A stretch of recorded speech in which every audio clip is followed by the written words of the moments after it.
Hello, folks, and welcome back to Southbank Live. A rather somber episode this week, what with the event unfolding in Ukraine, but ever prescient at the moment, I think, regarding what the reaction from investment markets has been over the past 24 hours. If you're watching this live, welcome. It is great to have this as a live show so we can get some live engagement with our audience and with our readership.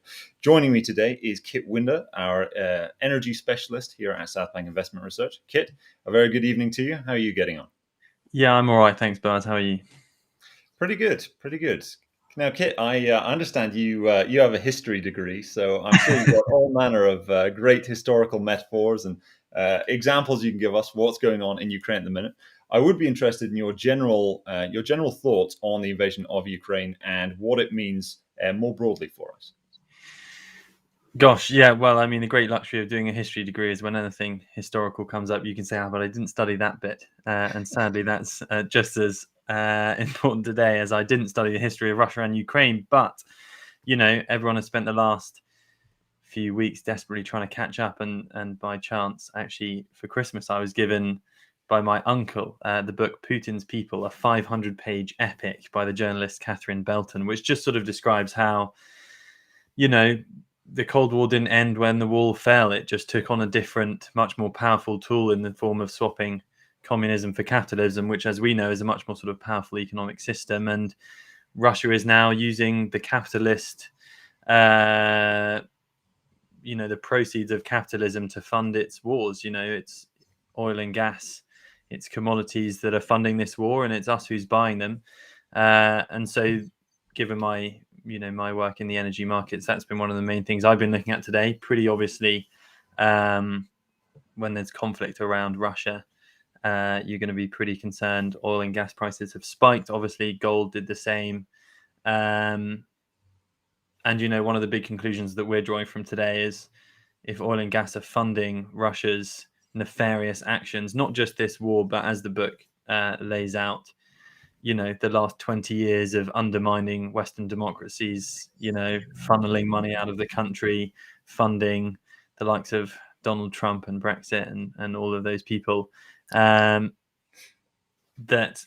maybe this is the perfect moment to realize that we need to transition aggressively away from them. And as if we needed another reason to get away from reliance on fossil fuels, this is a pretty important moment for recognizing that we need to reduce our geopolitical reliance on pretty unstable states. I mean, people laugh a lot, or people want to say that solar and wind power are intermittent, as if we don't already know that. But I think we're finding that fossil fuels aren't exactly that reliable either in price terms or political terms. The trouble is the transition's not going to happen quickly, and it's not going to be cheap, and it's not going to be a very easy pathway either. So it's not, an easy fix for this solution. And in terms of the invasion this morning, there's better placed people to talk about the tragedy and the military aspects of it. But obviously, it's a very, very sad day indeed. Indeed. David in the chat wishes us a good evening. Good evening to you, David. Thanks so much for joining us, and indeed to Barry as well. It's great to have you guys here and having this sort of live discussion as we do at Southbank Live. I believe we're on episode 32 now, which is doing this for quite a while now, though, of course, it does always feel a bit different every evening, depending on who tunes in. If you're watching a recording of this and you do enjoy this kind of content, of course, do give us a like and a subscribe if you do enjoy it. Just in terms of energy is, of course, crucial to all of this. Arguably, the Nord Stream 2 pipeline was instrumental with whether or not Russia felt they were empowered enough or emboldened enough by the EU in order to take this kind of action. Kit, did you have any thoughts on the entire Nord Stream 2 political struggle as it's unfolded over the past, well, especially over the past year, but just over the past 10 years, really? Yeah, I mean, it's kind of this extraordinary thing where a pipeline is being specifically designed in order to cut out one country from the revenue stream. And it has been this, it's this crazy thing. I think the head of Nord Stream 2, I don't know if it's the CEO or a chairman of the board or something, but it's this chap. What's he called? Anyway, he used to be a Stasi officer in Dresden. His name is... As one does. I can't find it in my notes. But anyway, Hermann Weinig or something. And then at the same time, Gerhard Schroeder is the German politician who's been sort of banging on about what this great Nord Stream 2 thing is, but his sort of political and financial ties to Russia are extraordinary. So it's a sort of perfect example of how Putin's Russia, and I think we have to be careful actually when we say Russia, sort of as you often point out with China, it's not China, it's the CCP, and it's not Russia, it's sort of Putin and his sort of cabal of Cold Warriors and ex-KGB men and oligarchs, that they are buying up Western institutions in the same way that we fear China buying up Western universities and media outlets. Russia has been doing the same, and it's been doing the same with politicians in Germany, and that's sort of how Nord Stream wasn't immediately rejected as an unbelievable concession on our part, that we would, lay ourselves before Russia in such a vulnerable fashion because they wanted to cut out Ukraine in order to exert even more leverage over that poor country than they already did. So I think for a long time it seemed surprising that it wasn't getting ruled out, and then America got involved, and that doesn't seem to help pretty much anything these days. And I'm quite glad to see it go, to be honest. Do you think Nord Stream 2 is going to go? Because of course the Germans have said no, but there is such an enormous reliance on Russia from the Germans, and indeed from pretty much all the other countries that Nord Stream 2 goes through, that it does make me think that once things have cooled down a little bit, once the dust has settled, once Putin's got what he wants, that maybe there will be a similar appeasement pact made by politicians, maybe a new elected government in somewhere like Germany who will say, actually, we'll get this thing back on the go again. Yeah, well, I mean, there's going to be quite a wide divergence here between what I want to happen and what may happen. I think what you're saying is that if Putin sort of fires a proxy war and shells a few military bases in Ukraine for a week, he will be able to extract the concessions that he wants, like Nord Stream 2, like greater influence over Ukraine, that he couldn't get just by surrounding the country or having a few proxy troops in the two semi-independent regions. What I would say is this feels like a wake-up call for the energy transition.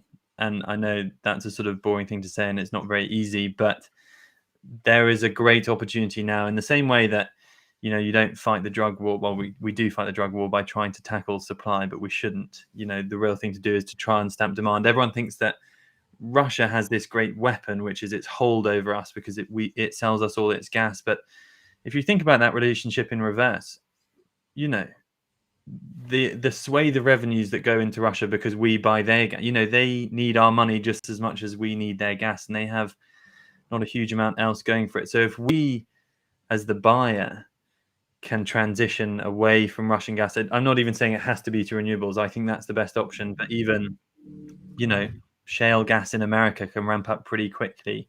The Middle East, I imagine, or could be another partner. And it was pointed out to me recently that one country in the Middle East, which I can't now remember, was recently listed as a key strategic ally of the USA. That was about a week ago. I don't know if you noticed that.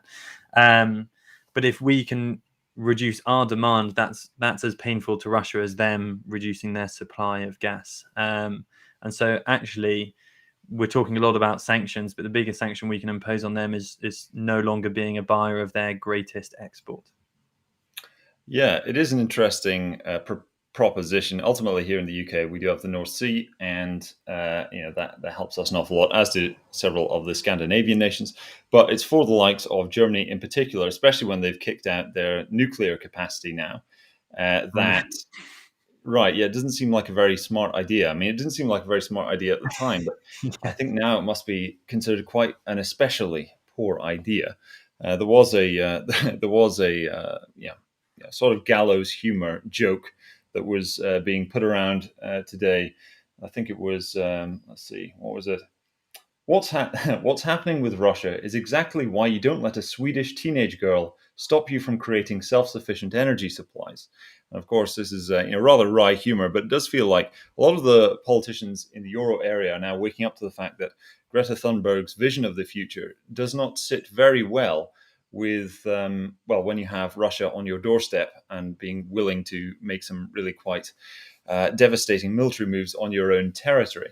But Kit, I mean, as Robin in the chat comments, good luck with your wind and solar powered tanks, Kit. when it comes to military, ultimately the eurozone can't project itself very well militarily. This is especially the case with Germany, despite it being the largest economy in the EU. I mean, what do you really think we can transition away, or can countries like Germany transition away to the point where they are completely unreliant on the likes of Russia for their fossil fuels? Yeah, I mean, there's a short term and a long term thing here. I think the long term response to this crisis is to continue accelerating on the transition, which, to be fair, at this point, especially relative to 3 years ago or 7 years ago or any point before that, we're doing better transitioning towards renewables than a lot of people could have hoped for, and that's fueled by the economics behind renewables, which are now cheaper than coal in two-thirds of the country, two-thirds of the world, I should say. So the forces driving renewables, electric vehicles, they are happening, and we can accelerate that to a certain extent. But to me, I find it, you mentioned the Greta Thunberg thing.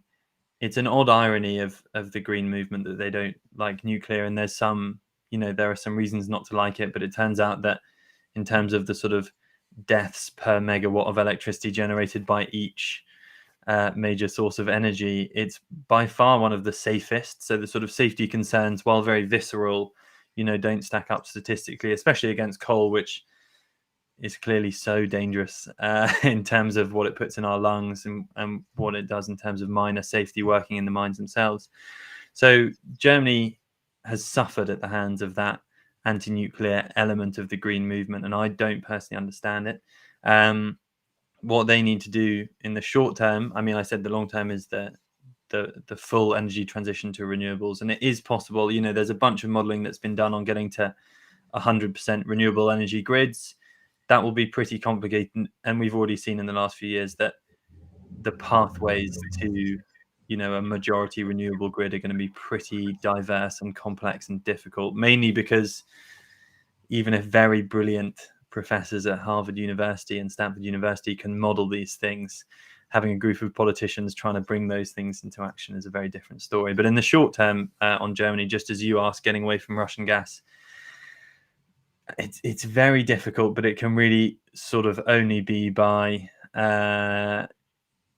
I'd say maybe three things. The first one is a massive drive towards energy efficiency, a big build out of storage this summer, and then that gives you roughly 18 months. If you can build storage up this summer from US shale gas, from the Middle East, wherever else you can get it, from liquid natural gas. So one of the things that's happening at the moment is liquid natural gas, LNG tankers being redirected probably away from their Asian route towards Europe because our need is suddenly great.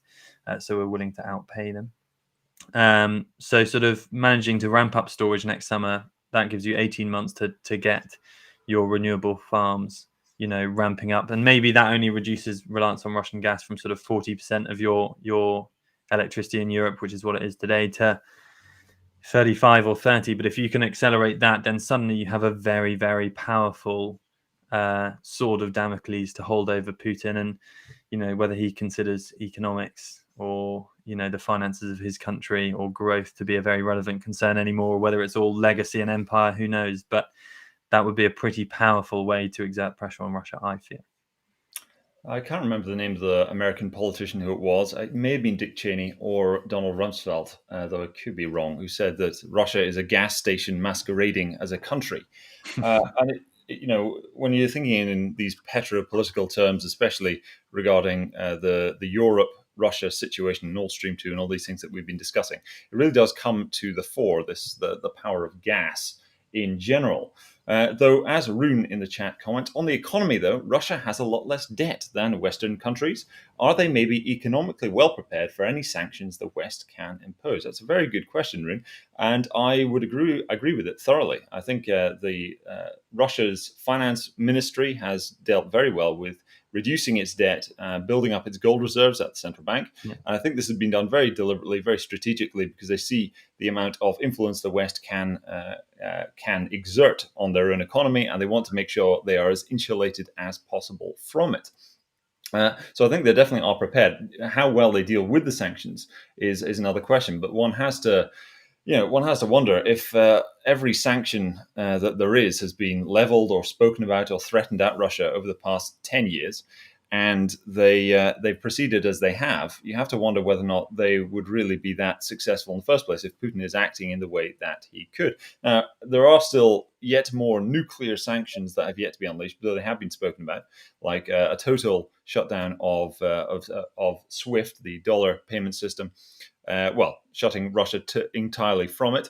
And that has yet to occur. But at the same time, when you do use that sanction, that will force the world to change in a way that maybe SWIFT wouldn't be so central to the global economy as it is.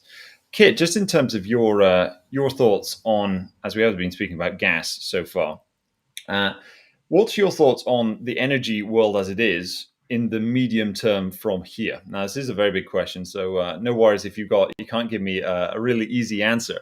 But we've got oil over $100 today for the first time since 2014, I believe. Great for the north of Scotland, but not so great for the rest of the world. And one has to wonder if this is a temporary thing or if you think this is going to continue, because the longer energy prices are heightened, the worse the inflation is going to be. Because if you inflate the cost of energy, you inflate the cost of everything. Yeah, well, that is certainly true. And I mean, that's going to have some pretty big implications for inflation in America, Federal Reserve policy. And I imagine we'll get onto that in a bit. But the state of energy today is massively problematic, as you say. I mean, Russia sort of engineered a bit of a gas crisis in Europe in advance of this. And that starts to look increasingly like a strategic move at the back end of last autumn going into winter.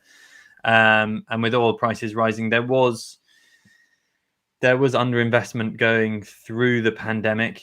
All the oil companies are celebrating some of their record profits this year, but last year they were their worst ever profits and they were forced to cut dividends and cut capex.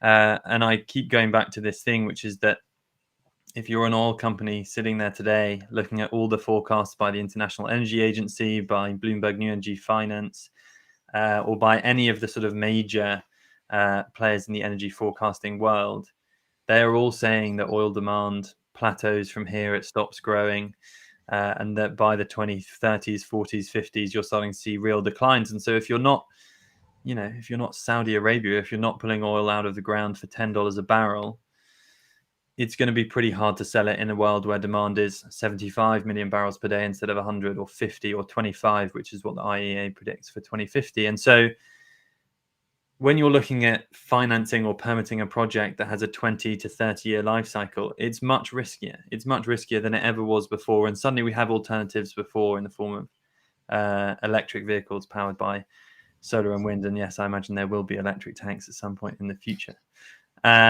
So the complication is that for very valid reasons, there was underinvestment in oil and gas, but that is now creating maybe worse effects. And so you do have to balance the fight against climate change with the current cost of living crisis. And so maybe it's possible that if it takes 2 years to build a wind farm or a solar farm, but you can get gas online in 3 months in Texas, then it's worth doing, because at the moment what's happening, as we see in Germany, is that if you shut your nuclear plants and there's a gas shortage, you start burning brown coal from Poland instead. And that is a heck of a lot worse. I mean, it's more expensive.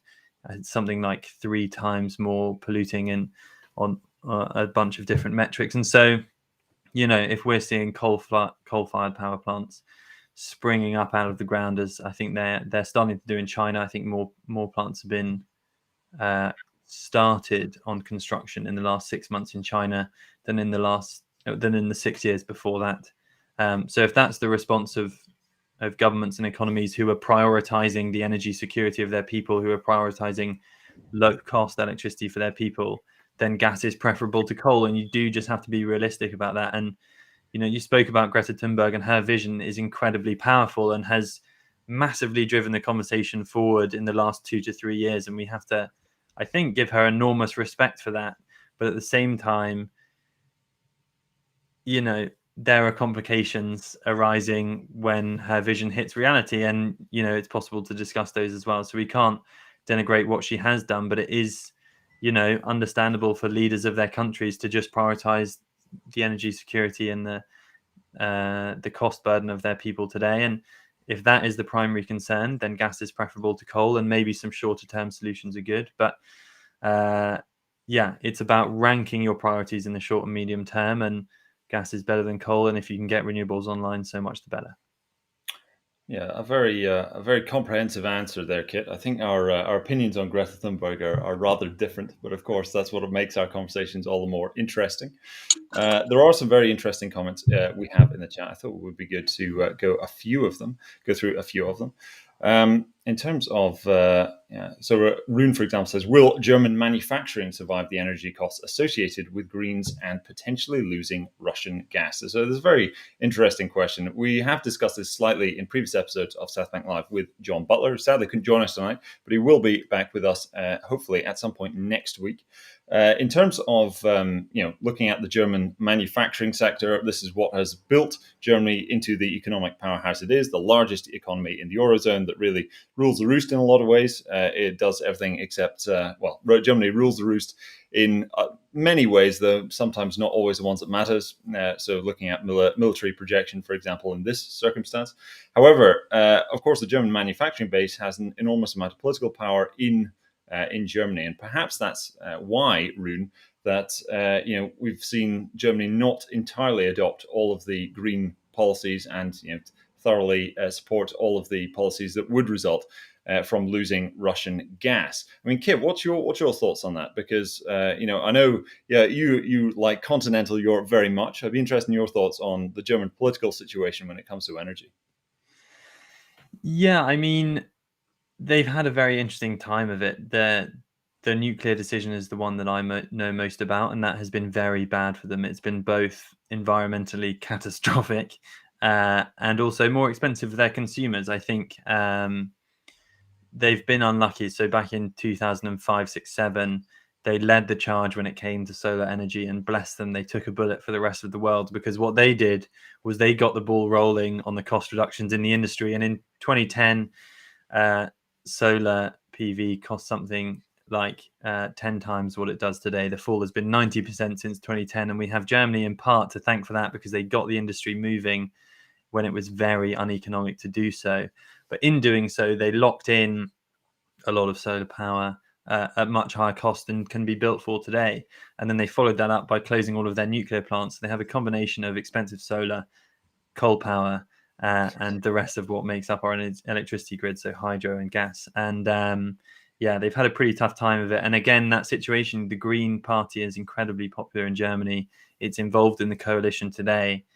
And it's a sort of, I think it had its roots in the climate movements of the 1970s, when sort of left-wing politics, anti-nuclear, and green politics were sort of all intertwined together.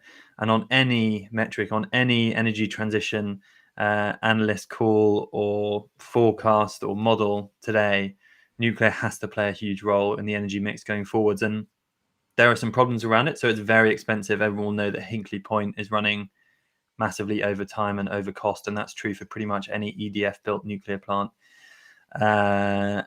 in the world. There's one in France, I think in northern France, which is exactly the same story. And I think Hinkley Point is now, because it was inflation linked, the price that it was guaranteed to be able to sell its electricity at £92 per megawatt hour back in 2012. That's now something like 130 to 140 pounds per megawatt hour for electricity, when renewables are going for 40 or 50. And so that's just a sort of horrible situation for nuclear. So it may be very economically difficult to build new nuclear plants, and the new technologies in nuclear, mainly small modular reactors, which are sort of, well, they're exactly how they're described. They're smaller and they're modular, so they can be built in small units and stacked up, which would lend itself to economies of scale on the manufacturing side. So people hope that they'd be safer, cheaper, and easier to build quickly.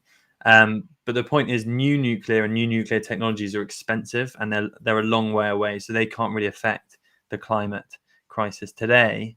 But what we can do is keep all of our current nuclear plants online for as long as we possibly can. And that's what we've seen Joe Biden move to do in America. He's put a huge amount of funding into keeping nuclear going there, and that's a good policy.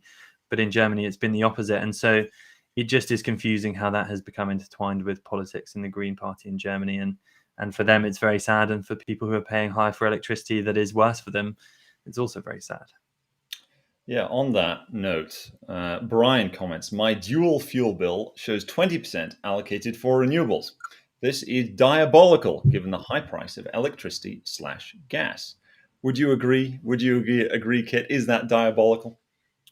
Why would it be diabolical? Well, 20%, given the high price of electricity slash gas, 20% of that, you'd imagine it would be bring the cost down a little bit if it is a fifth. Yeah, well, presumably he means diabolical. He wishes it was 100, and then it'd be much cheaper. If only Well, we transitioned more quickly to renewables in the last 10 years, Boaz, then electricity would be secure and cheap, and we wouldn't be importing it from Europe. Well, I would beg to differ on that. I think there are still issues with the maintaining a stable source of renewable energy. I think there are still, even with solar, even with wind, well, with solar and with wind especially, there are instability issues with making sure that the current is constant. And one thing that I find quite interesting about hydroelectric power, because it's often put forward as a silver bullet if you get a really big dam somewhere. But actually, in terms of its record, hydroelectric is arguably worse than nuclear when it comes to the disasters that we've had from it. There was that one in China, I think it was in the 50s, and when the dam broke, tens of thousands of people died because this enormous wave of water just wiped everything off. So I think renewables.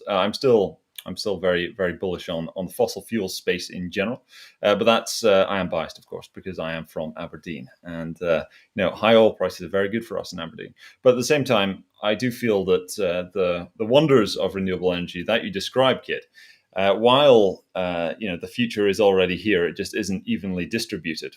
I think it will take a while for the future to be evenly distributed, and for example, in emerging countries like India, to see renewable energy really take off in a big way and become very, very important to the grid. I think that will take longer than some of the optimists believe.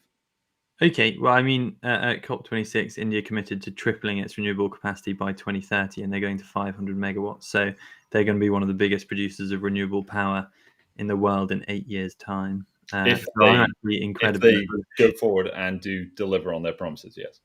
Yeah, you could sort of say that about anything, but they're already moving very quickly. And in the same way, renewable power is already 30 to 40% of the energy mix here. Things happen quicker than you realize. And I think for emerging markets, there is just an unbelievably big win there. So they are the biggest sufferers when it comes to pollution in their major cities, and they have an urgent need to connect more people to electricity than currently are by national grids, which don't extend into small towns and villages. Still thinking of India here as an example, where I think 300 million people don't have electricity in their homes. Renewable power and crypto borrowers, they say Bitcoin solves this, and I'm going to say renewables solve this. You can get clean power that's cheaper than the alternative, localized in towns and grids, and the fact that it's cleaner, cheaper, and more locally available is surely an absolute win for those countries. So as far as I see it, emerging countries, emerging economies actually have the perfect opportunity to leapfrog what we in the developed West have, because we have incumbent national grids based on fossil fuels, which are now incredibly outdated. Whereas what they can do is bypass that infrastructure and go directly to sort of more futuristic things. And the classic example that's cited there is what happened with mobile payments in Africa, where exactly the same thing took off before landlines had even been installed. Yeah, indeed. Though, Paul asks in the chat, where is baseload power coming from then with the green transition kit, given that it will take at least 5 years to build small nuclear power plants? So, if we do get the modular power plants that you describe, in terms of baseload power from the green transition, what's going to be able to deliver the goods in the short term? Well, I do apologize to everyone, because I know whenever I come on these things, whereas with you, this is inevitably how we end up, is me defending myself against you and others. But I Oh, thanks think for that. one of the really interesting things, I think, is when the models that we're used to operating with are no longer the models that are going to be used in the future. So what we're used to is a concept of a national centralized grid that reaches out into the rest of the country, that is a baseload source of power. And that's what we've had. And it's been, the best solution for the last 100 years, when that was all we knew. And now suddenly we have these new technologies. They are as I say, cheaper, cleaner alternatives to what we currently have. We have to use them in order to save the climate from the degradation that we have caused it. So there's really, I feel like there's no choice.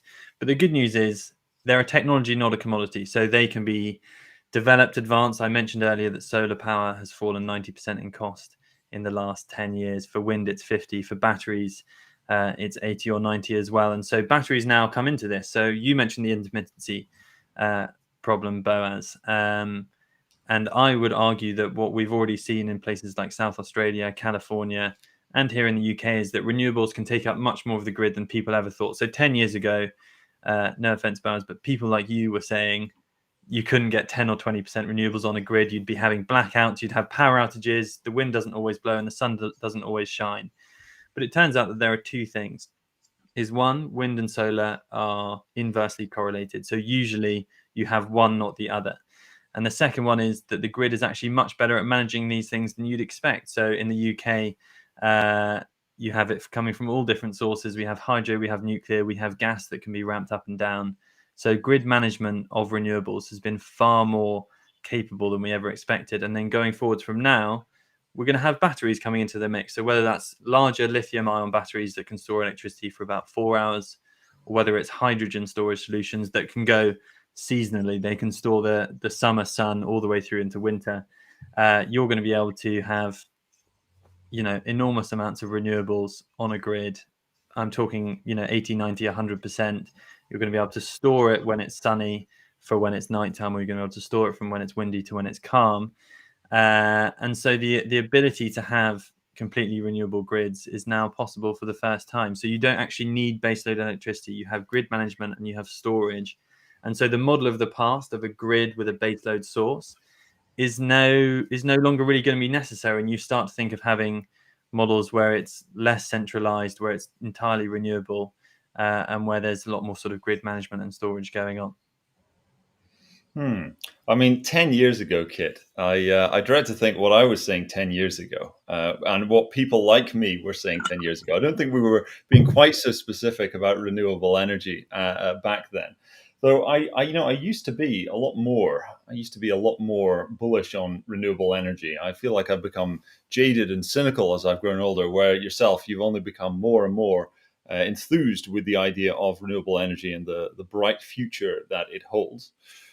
We do get a comment for this from the LinkedIn stream from William, who says, I think hydrogen could be a fantastic addition to the renewable energy matrix, especially as Britain is surrounded by the water necessary to create hydrogen. Thoughts on hydrogen replacing natural gas? Now, Kit, you're pretty much an expert exactly on this topic, right? Expert might be pushing it, but we certainly have looked into it a lot and the investment implications. I mean, Europe and Britain have put a lot of thought into the hydrogen strategies. Excuse me, to sort of build out our hydrogen economy. And as the reader suggests, the UK is perfectly placed in terms of the water that we have, in terms of the wind that we have. So we are announcing huge auctions for new wind power, both on and offshore in the UK. And when as we're describing, the intermittency problem is also a feature. So if you have more wind than you need on a given day, that excess wind can be turned into hydrogen. And there are a bunch of companies in the UK that are actually, field leading when it comes to building the technology to do that, which is an electrolyzer where you split water into hydrogen and oxygen just using electricity. And if that electricity is from a wind farm, it can come in at zero cost on days when we have more wind than we need. So the UK does have a perfect mix. And I fully expect hydrogen to play an increasing role in the power systems of the future. And it's hard to know exactly where and when. People have optimism for hydrogen vehicles. I think it's the Toyota Mirai is the one of choice. They sold almost 3,000 last year, which isn't quite making a dent in global emissions yet. But probably mainly in things like energy storage over the long term, and then in things like steel making, where it can replace coking coal in some new technologies which are being worked on. That's very early days, but a number of steel companies are doing it, and BMW has signed a contract with one of them to secure zero carbon steel from 2026 for all its vehicles. So hydrogen has a number of interesting applications, and then also being blended into the national grids is one of them. So being blended with natural gas at 5-10%, it doesn't have to be a total replacement. So it can ramp up its contribution to emissions reduction on its way to becoming the sort of the future fuel. Obviously, it's going to come with a lot of difficulties as well. But as the reader says, the UK is very well placed for hydrogen.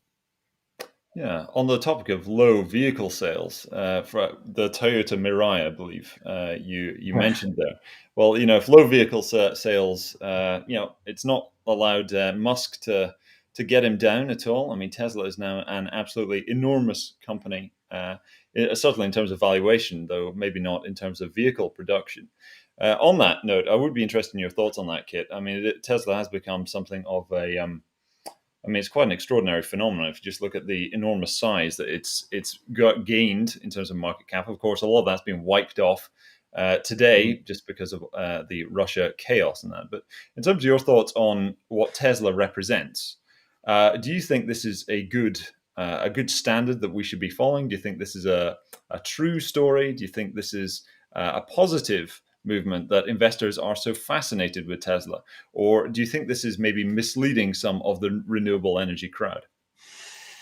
Oh, it's a very, very difficult one. I mean, he has done an amazing thing with Tesla, which is he has shown all of the other automakers in the industry that electric vehicles can be cool, they can be fast, they can be economically made, and they can be desirable. So that in itself is a huge achievement. And now every single automaker in the world is committing to electric vehicles only from 2030, from 2035, whatever it is. And 50, 60, 70% of their annual capex is going to electric vehicle research. So he has completely changed that industry. And the world is probably going to be grateful to him for that. There's a number of other things going on there. I mean, the cult around the stock is very weird.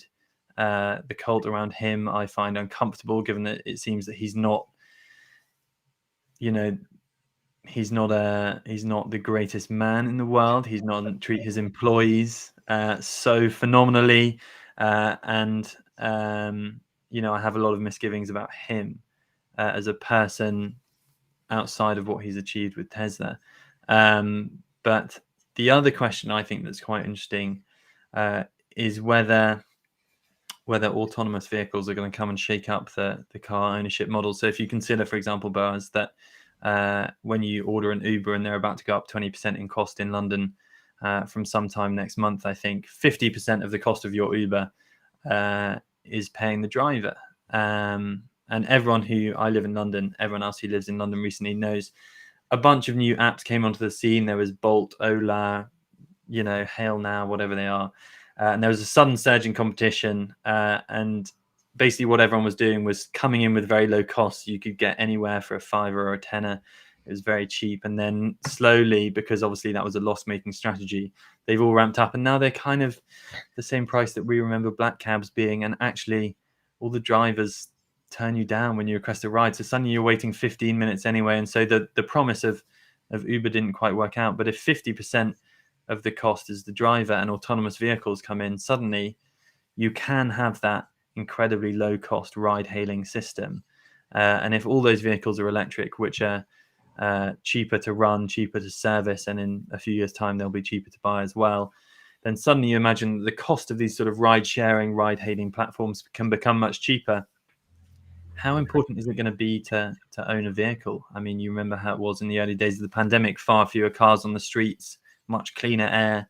It was a much nicer world to live in many ways. And, autonomy does offer the promise of that future. How long it'll take to come to pass, who knows? But I wonder whether the passenger vehicle model that everyone is so excited about and that has so bought into with Tesla is as much of a truly long-term view as they think it is. Yeah, that's a very measured response, Kit, as I would expect from you. Very balanced there. In the chat, John S, who's watching on LinkedIn, says good evening to you, John. And indeed, there's the chat watching on YouTube, John B, who says thanks for presenting. Well, you're very welcome, John. I do hope folks are enjoying this and at least drawing some value out of it. Kit, when it comes to the renewable, on the electric cars, if we stay with the electric vehicle side. And you were giving the argument there. Ultimately, when competition is introduced, with about prices go down an awful lot. A lot of the gloss is taken off the prime candidate as you get these cheaper versions on the market. For many years now, we have seen all of the major car manufacturers come out with their electric vehicle. The Nissan Leaf is obviously a very, very cheap one, which came out many years ago. We've seen the likes of Porsche have come out with their luxury electric vehicle. Aston Martin have done all manner of them, and competing with Tesla on the luxury side. But you are seeing from Audi, VW, all of them are presenting these electric vehicles, and yet Tesla is bigger than ever. It's managed to retain its gloss as king of the heap. Do you think this is really going to change, or do you think it's the magnetism of Musk that's managed to keep it all together? Yeah, I think it has to change. I mean, the company is priced as if it's going to own 90% of a car market that's going to be 10 times the size it is today. It's kind of extraordinary, and I think really the story with Tesla is not that people have made measured judgments about how much market share it's going to capture and the size of that market and the cost it's going to and the margins it's going to be making on that. But it's more about the sort of the psychology of investment and how it's developed in the last few years and how incredibly narrative driven it's been. So Tesla was sort of symbolic and symptomatic, I guess, of the sort of narrative driven rush into equities that we saw in 2020 and 2021 to an extent. And this was true for special purpose acquisition vehicles, SPACs. It was true to some extent for Bitcoin and other cryptocurrencies. And then a lot of clean technology companies would be included in this as well. Tesla was leading the charge on their behalf. And then the ARK Innovation Fund is obviously also a bit of a sort of leading light for that sector. And the sort of the way in which in the sort of low interest rates of the central banks across the world worked, it meant that the way people wanted to invest was very futuristic, very long term, and very narrative driven. Current earnings didn't matter so much, valuations didn't matter so much when the cost of capital was so low. And this sort of narrative view of the stock market, it reigned supreme for a couple of years, but it feels as though that has now ended. I mean, we look at America and a lot of, all the big names in American tech, which drove the market higher for 5 years from sort of 2016 to 2021. They're 50, 60, 70% down. As you say, Tesla was back at $700 this morning from $1,200 just a couple of months ago. Snap, PayPal, even sort of Facebook has fallen unbelievably from grace. The FANG story was the most powerful story in markets for 3 to 5 years until recently. And, I just feel like that's changing, as you're saying, Boaz. Oil and gas have been the place to be. Banks, boring, commodity construction stocks. The FTSE's done better than some American markets over the last 6 months. And, presumably until recently, Russia was doing okay as well. Yeah, indeed. It is interesting to see how the Russian stock market has performed over this period. In previous episodes, John mentioned that if Russia were to invade Ukraine, would be a possible lucrative play would be simply to buy the Russian stock market because it would fall so much.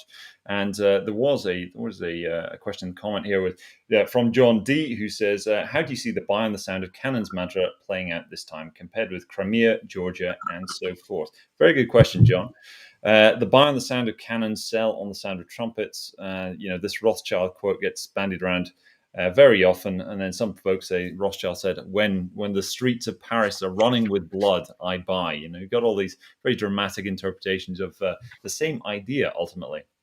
And the MOEX, I believe, over in Moscow, I think it fell by 40% over this. 45. Yeah, it's quite remarkable. Quite remarkable. You do wonder how many people's pensions might be have some kind of exposure to that, and how much of an allocation folks have. I mean, what's your thoughts on that, Kit? I mean, do you think the Russian stock market right now, given this enormous drop in prices, could be an interesting place to put money, or is this something that is going to get brutalized further when we see all these sanctions get levied? Yeah, I mean, it's something that's been thrown about recently, and unfortunately for some people, I see they were throwing it around 4 or 5 days ago, saying, Russian recognition of Donetsk means it's a great time to buy. It's down 15%, and then it fell 38 today. So Yeah, I mean, I got a couple of thoughts on this. The first one is that in general, it's a rule of thumb for a reason. It's a good heuristic. It's a good idea because over the long term, stocks have risen and all that.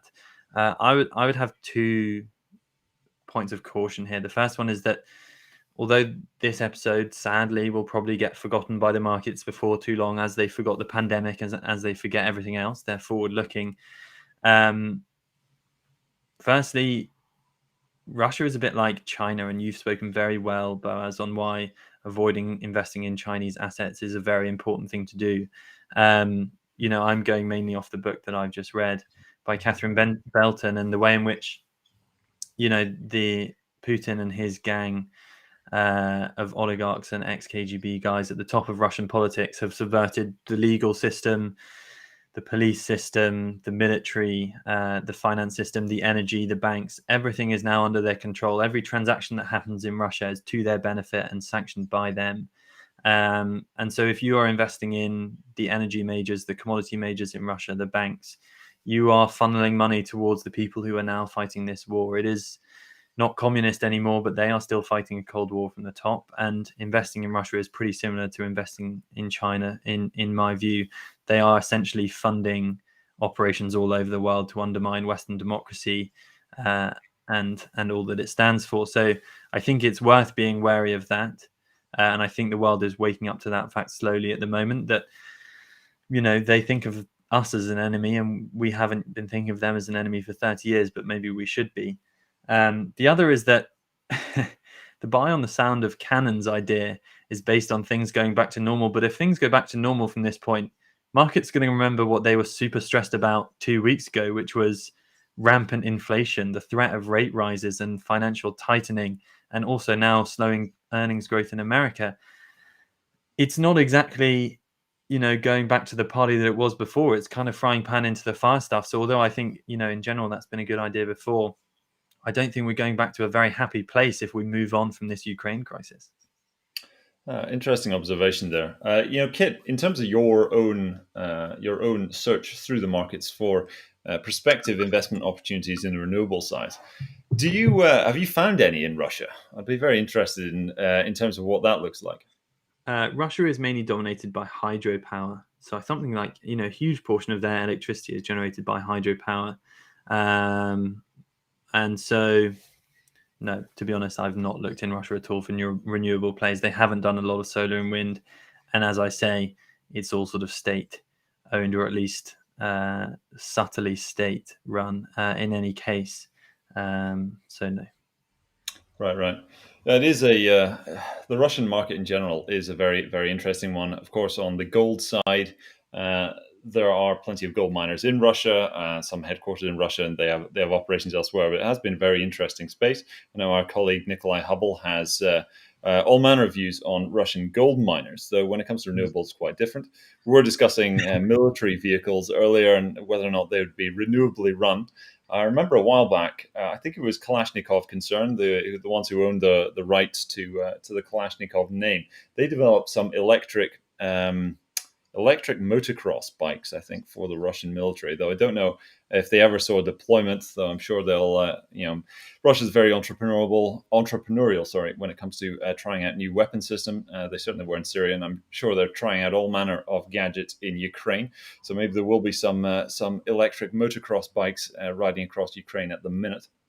In terms of your thoughts on gold, Kit, this is changing over a bit, but I know you do have a passing interest, at least, in a very, very favorite metal of myself and indeed many of our viewers here at Southbank Live. Do you have any thoughts on where gold is at the minute? Yeah, but it's the same as it has been for 3 years or for 5 years or for 1 year, which is that gold is an absolutely phenomenal place to be when stocks are at the most extreme valuations they've been at almost in history, in terms of the size of the stock market relative to the economy on a global scale. In America, in the UK, not so much because our stocks haven't been so brilliant. But when you have equities at extreme valuations, the most extreme for 20 or 50 years, or whatever you want to say, if you have the bond market on an IV drip from central banks at 0%, offering it's supposed to be risk-free return, but currently it's return-free risk. So you have an unbelievable, you could call it a bubble or just an excessive market in bonds. And then you look at property as well, which is at record, local income to value ratios. So the housing market is also massively extended, and you just sort of look across the financial asset world and you see huge record valuations everywhere you look. And then central banks are still doing quantitative easing with 0% rates in the midst of 7.5% inflation or 5% inflation here in the UK. That, 3 years ago, gold was a great place to be. Today, gold is a great place to be. Sure, it's had a great couple of weeks because of the Ukraine crisis. Maybe it gives away all of those gains when, the shelling stops in a week and Russia has the concessions it wanted. But, gold is one of the very few, relatively safe places to be in a very, very, very dangerous market right now. So, I think gold is continuing to serve its role as a safe haven in times of political turbulence and financial market excess. Narodnik comments, I recall reading that Russia has been one of the largest, if not the largest, buyer of gold in the past year. Seems likely they were doing this knowing an invasion would increase the price. Very interesting comment there, Narodnik. I think the Russian interest in gold, I don't think it's specific. I don't think they're acting like a hedge fund where it's like, well, if we invade Ukraine, the price of gold will go up and that'll make us a bit richer. Though I do feel that they definitely know that the Russian government is going to get up to things that will cause a lot of upset around the rest of the world. And as a result, owning gold will help them when it comes to stabilizing their currency and swapping gold for other currencies should they need to, if they need to do trade in other countries. We do get a request from, I believe it's John in the chat, asking for a solid gold price prediction over the next year, which I think is fair enough. Everyone does want to hear a nice solid price prediction. Though, of course, past performance is not indicative of future results. And indeed, we are just two guys shooting the breeze on Southbank Live, of all places, where we can't give financial advice, but we simply speak about the markets for hopefully entertainment and informational purposes only. But to John T, can we have a solid gold forward price prediction from experts instead of I think? Well, John, in terms of looking forward for the gold price, I mean, it is very interesting to see how gold has been quite lackluster over the last year. Back in 2021, gold had some really brutal months when inflation, all the inflationary forces were still there. We were still seeing some very strong inflationary data coming out, and yet gold wasn't doing anything. From my perspective, I think the lack of interest in gold, which may have been drawn away by Bitcoin and the cryptocurrency boom, I think it only makes the argument for it all the stronger, as this lack of interest and the lower prices simply mean that things have further to run, and it'll be a further boom in the future. Looking forward in terms of a price prediction, I think it all depends, obviously, how the Ukraine situation turns out. But I think from here for 2022, I wouldn't be at all surprised if you saw gold at least $2,500 this year. But that simply is that's simply my opinion. And I'm somebody who's been interested in gold for a long period of time, and it hasn't delivered in the way that I would have expected. But as they always say about gold never does what you want it to do when you want it to do it, which is why it confounds so many of its strongest believers. Kit, would you extend any price prediction, or would you like to stay out of the fray?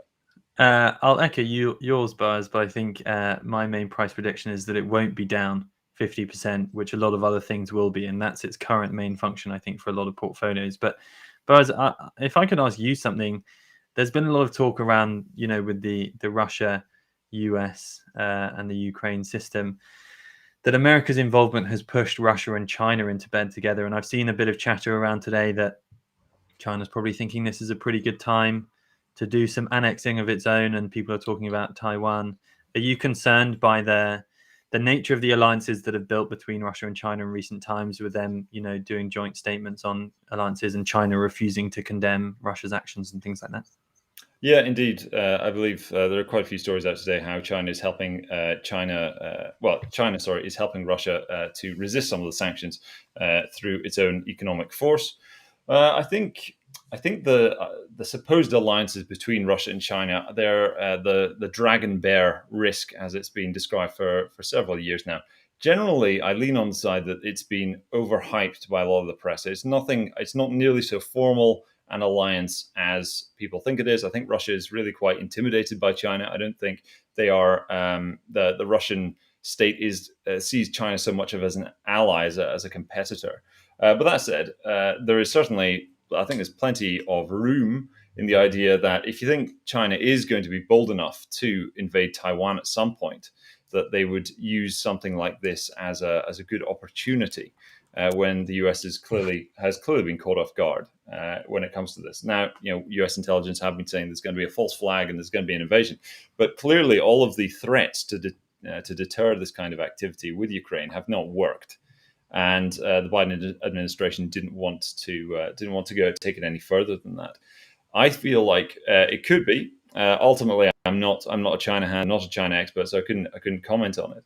I couldn't comment in any way that's very experienced. Certainly, when it comes to the likes of the Chinese military apparatus, but it's not certainly not beyond the realms of possibility that this could be seized upon as an opportunity to settle some old scores, because Chinese Communist Party have made it very clear indeed that they wish to retake the lost province of Taiwan and do to it what they've successfully done to Hong Kong. Though one wonders whether or not they need to do this militarily when you consider how successfully they took Hong Kong back without ever needing to fire a shot. Ultimately, they just made holding on to Hong Kong something that was untenable for the British government. I believe it was under Thatcher's time that Thatcher asked to renew the lease, and the Chinese Communist Party said, "Okay, you can renew the lease, but we're just going to shut off all the water supply. We're going to do everything we can to disrupt the electricity going to Hong Kong." And ultimately, it just made it untenable. So I think something similar might happen with Taiwan, where the Chinese Communist Party can exert so much influence on the forces surrounding Taiwan that it becomes untenable to protect it, as the US has been doing so far. I mean, what's your thoughts on that, Kit? Do you think China could move on Taiwan in the near future, or at least make some kind of a move on it? I saw an interesting thing today, which was sort of China responding to certain questions around Taiwan and saying, no, but it's completely different because Taiwan is China. So we wouldn't be annexing it. We wouldn't be invading it. It's ours. And I thought my heart sank really.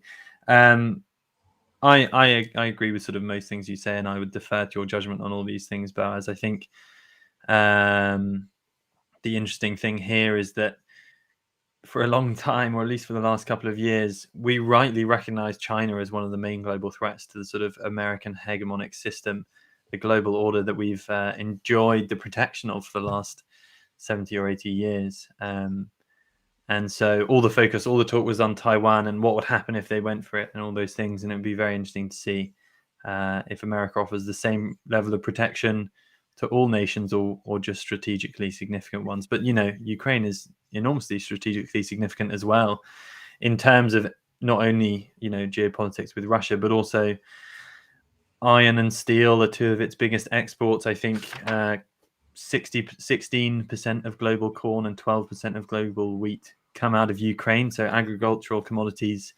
might be in even shorter supply than they were already looking like being. And given the inflation that we've seen in all commodities, metal and agricultural, to have a major world supplier of these things come under pressure, the fear was about semiconductors coming out of Taiwan. But, I imagine once America starts seeing double-digit inflation numbers from oil, gas, corn, wheat, iron and steel, they might start to feel like getting a bit more involved. Certainly, and which brings us slightly to our long-short segment. But just before we get there, I think there are a couple more questions we could look at from the chat. Robbie Head complains, "I've missed 38 minutes. Please pick time and stick to it." Apologies, Robbie, for starting at 6 p.m. rather than 7. Sometimes it's hard to arrange these at exact time that we would like. Next week we shall hopefully have 2 episodes of Southbank Live. We'll have John Butler on hopefully on Tuesday in order to discuss the situation in Ukraine, as we have discussed it so often and in such great detail on previous episodes of Southbank Live. So it'll be very interesting to hear what he makes of the situation. And indeed from Apple, who asks, in terms of our thoughts on Germany and how Germany will fare in the current situation. Uh, in terms of just more generally, Kit, Germany as it stands today, their position in the Eurozone, and politically, do you think Germany's going to come out of this? Do you think Germany can come out of this looking good at all? Because the way from the situation we have now, I think it'll take an awful lot for Germany to come up smelling of roses. Yes, I suppose their current Chancellor Olaf Scholz has done better than people expected for a new chancellor after 15 or 16 years of Merkel, however long it was. His immediate cancellation of the Nord Stream 2 pipeline, his pretty strong response to Putin. And I would say it's pretty hard to say about Germany specifically, but Europe as a whole, I think there was a very interesting thing where in the run-up in the last 3 weeks or 4 weeks, Putin was very intentionally going to European countries individually, trying to negotiate, trying to get them to split from the pack, trying to splinter, the EU's resolve. And kind of incredibly and very impressively, they all basically just referred Russia to Brussels, and they all spoke with one voice on this issue. And you mentioned the long short. Maybe one of my longs is going to be the EU, at least for a little while, because he has created out of nothing unity. He expected to find weakness and division with some reason because of all of the problems that you and Nick Hubble have so brilliantly highlighted. But in this crisis, America has maybe shown more resolve than he expected, and the EU has come together more than he expected. And Germany is obviously a big part of that, and maybe their chancellor is doing an okay job. So within the system of the EU as it goes, maybe it hasn't been the worst thing, and it's going to go one way or the other for Ukraine. But one hopes that this is the nudge that Europe needed to react and to include it in the EU and NATO, as it clearly so desperately needed to be. It'll be interesting to see how the EU comes out on top of this, especially given how strong a position Germany has in it. That was, if the EU is your long for this episode of Southbank Live, Kit, what would be your short? My long, if I'm allowed another one, Buzz, was probably cybersecurity through a friend of a friend who works. I won't even say that, but I heard, I've given it away. I heard that Network Rail's team have been told that there is no limit to what they can spend on cybersecurity at the moment.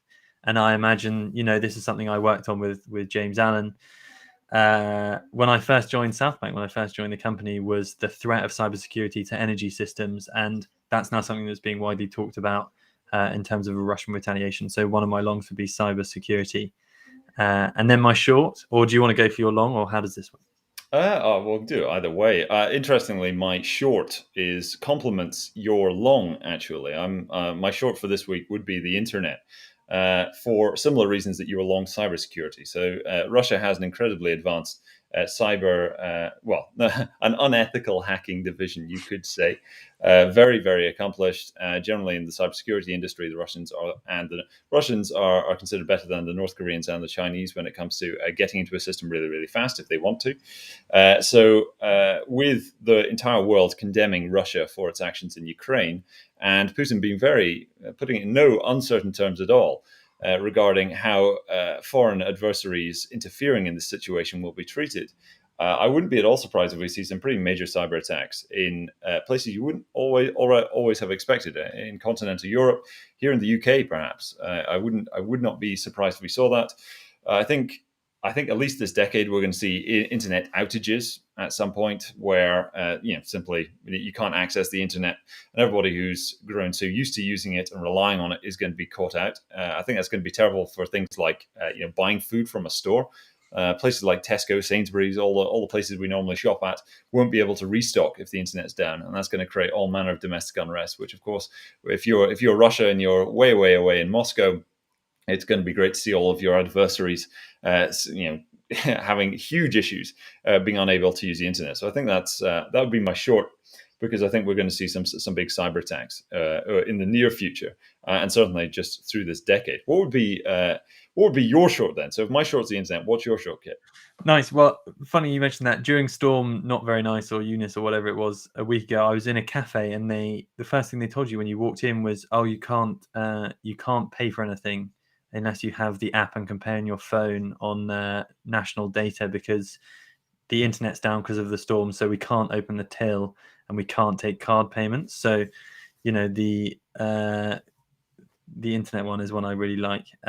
My short is going to be the Conservative Party, because another thing that came out of the book that I read, which I recommend, sorry to bang on about it, was the extensive links of Russian money in London to the Conservative Party, to that sort of right-wing anti-net zero Brexit faction that is so, in my opinion, unpleasant. And, a stat that I saw today was that in 2018, Jacob Rees-Mogg had £45 million worth of shares in Sparebank, which is the largest Russian bank, or second largest, which is essentially just a big sort of money funnel for funneling nefarious operations abroad. It's little else. And 23 days ago, he sold it all. And these kind of things I just find pretty sickening. So I'm short the Conservative Party, as the media just rounds on them for the unbelievable financial connections they have to this awful Russian oligopoly. It'll be interesting to see how politics in the UK responds over the longer period when it comes to Russian money in London. If you just look at the property market in London, of course, with I remember during the first lockdown, actually, going to Regent's Park, and just it was the sunshine. It was packed full of people, and just wandering around in the sunshine. And it was nice to be outside. It was nice to see people around during the lockdown because everyone had been so antisocial during that period. And there were just so many Russian voices. It was I clearly stumbled into the Russian side of Regent's Park, and it's very interesting to see how all the Russian money that has come to these shores can end up influencing policy. I'm slightly less convinced that in the huge amount of influence that folks say that Russia has in the UK, though I may well be proven wrong. In terms of my long for this week, it actually comes back to something you mentioned earlier, Kit, which is agricultural commodities. I'm pretty long agricultural commodities, though not agriculture itself, because of the shortages. Russia and Ukraine supply a huge amount of potash, a lot of fertilizer, over to the US. When it comes to the US's agricultural business, the US relies a lot on Eastern European potash in order to fertilize their crops.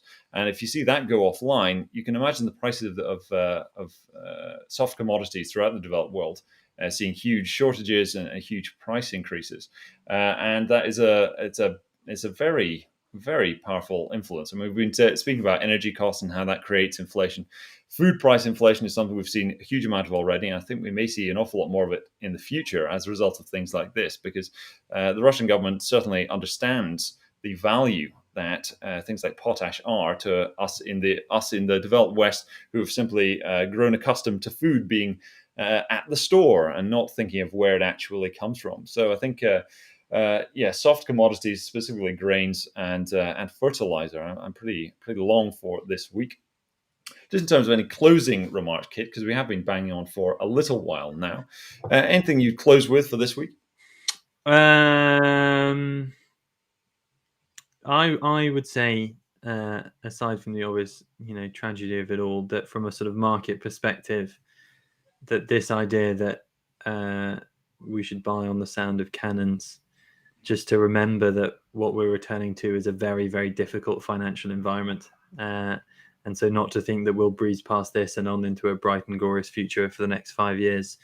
I imagine that this isn't going to do inflation any benefit, and I don't imagine that that's going to do markets any benefit either. So, it's not necessarily a generational buying opportunity.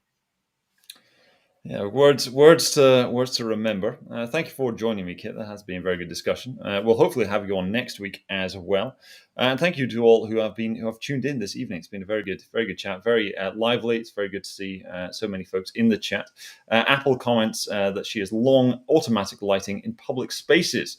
Our long short segment is very good to expand, I think. So if you do have any thoughts on what your long and short would be, depending on asset prices, can be behaviors, phenomena. Your long and your short can really be anything on Southbank Live. So if you do feel there is something you'd be bullish or bearish on this week, do feel free to leave it in the comments below this video if you're watching a recording, or indeed in the chat if you're watching this live.